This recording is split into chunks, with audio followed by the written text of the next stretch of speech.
کہ یا تو وہ شریعت کا پاس اور لحاظ نہیں رکھتا، یا شریعت کے دوسرے احکامات وغیرہ ہے، نماز وغیرہ اس کی رعایت نہیں کرتا، یا تو پھر یہ ہے کہ وہ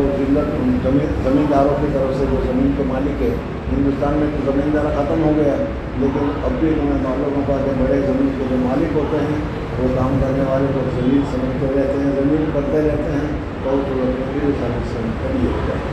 بہرحال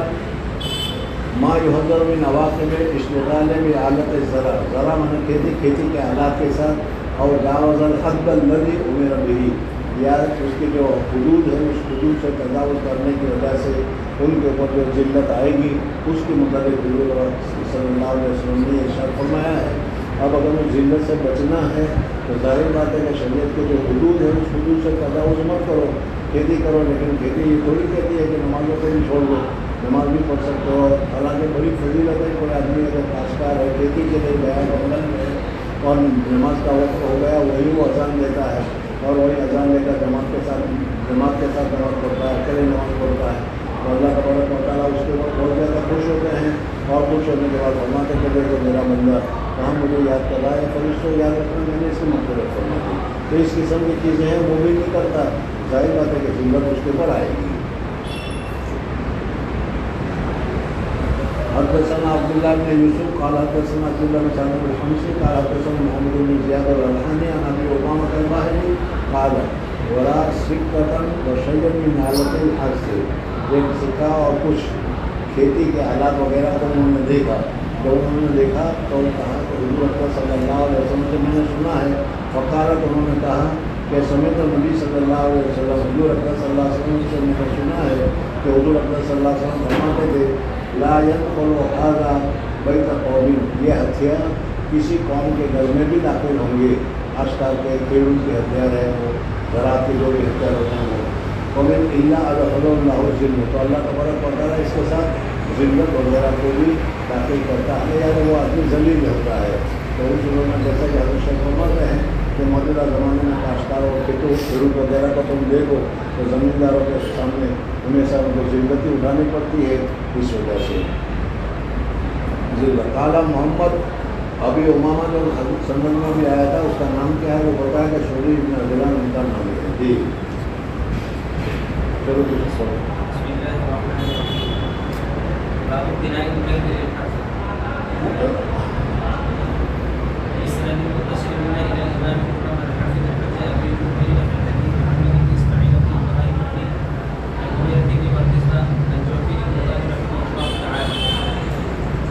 مصنف رحمۃ اللہ تعالیٰ نے اس ترجمۃ الباب میں یہ بتاتے ہیں کہ اگر کسی آدمی نے کتا جو ہے ہمارے نزدیک وہ ناپسندیدہ جانور ہے، اسی وجہ سے کتے کو پالنا سے یا کتے کے ڈاؤ وغیرہ سے بدن ناپاک ہو جاتا ہے، اس کو 7 مرتبہ یا 3 مرتبہ دھونے وغیرہ کا حکم دیا گیا ہے۔ اگر کوئی آدمی بغیر ضرورت کے کتا پالتا ہے تو اس کے نامہ اعمال میں سے روزانہ ایک نیکی کم ہوتی رہتی ہے۔ بہت ساری چیزیں ہیں۔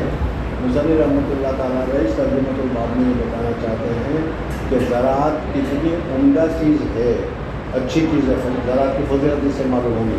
زراعت کی اتنی عمدہ چیز ہے کہ اس کی حفاظت کے لیے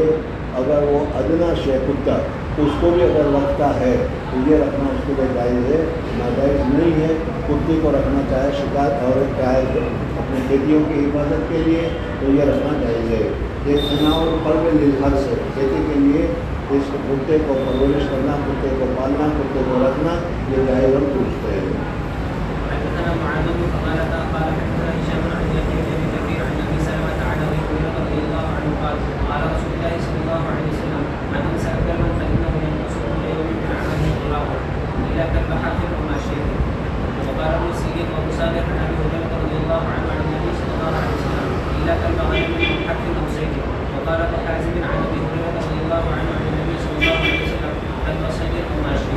اس سلسلے میں مصنف رحمۃ اللہ تعالیٰ نے حضرت ابو ہریرہ رضی اللہ عنہ کی حدیث بیان کی، اور اس حدیث میں یہ بتایا گیا ہے کہ اگر کتا پالا جاتا ہے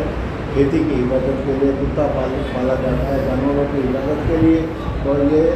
ناپسندیدہ ہونے کے باوجود شریعت نے اس کو جائز قرار دیا ہے، درست قرار دیا ہے، تو اس سے حج اور کھیتی جو ہے اس کی فضیلت بھی معلوم ہوئی بنیاد۔ اور